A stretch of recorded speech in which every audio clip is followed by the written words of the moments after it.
Vous mourrez d'envie de vous lancer en bourse? Je vais vous donner quelques petites astuces avant de débuter. Ouais, c'est cadeau.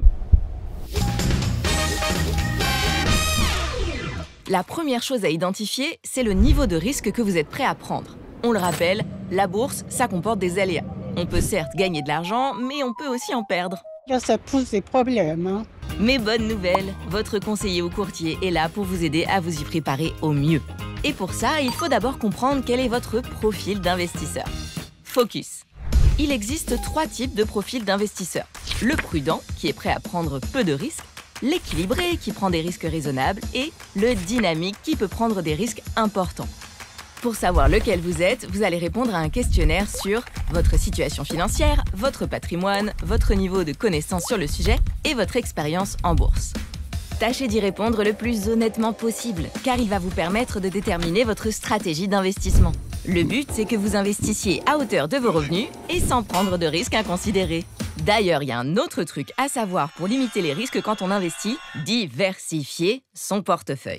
S'il y a un conseil à retenir, c'est bien celui-là. Je vous explique pourquoi. Diversifier son portefeuille, ça veut dire investir dans plusieurs types de titres. Des actions, des obligations, des ETF ou encore des OPC pour organismes de placement collectif. Il faut aussi varier vos placements en choisissant des secteurs d'activité différents et même plusieurs zones géographiques. Essayez d'investir dans au moins 4 ou 5 titres différents. Avec cette technique, vous vous protégez contre les variations puisque si l'un de vos titres vient à baisser, les autres peuvent compenser. Aux échecs, ça ne vous viendrait pas à l'idée de ne jouer qu'avec votre tour.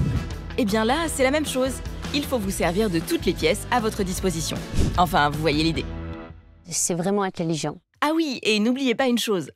Chaque opération en bourse occasionne des frais qui peuvent impacter vos rendements.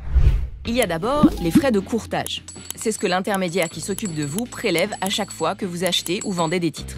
Ils comprennent les frais de marché pour la plateforme sur laquelle l'opération est exécutée, les commissions bancaires pour payer les moyens humains et informatiques mis à votre disposition, et la taxe de transaction financière, qui est perçue in fine par l'État, mais qui ne concerne que les actions de grandes sociétés françaises. Ensuite, il y a les droits de garde.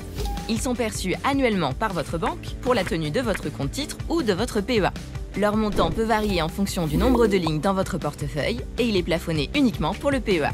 Alors, avant de démarrer, n'oubliez pas de prendre en compte tous ces frais fixes et renseignez-vous auprès de votre banque.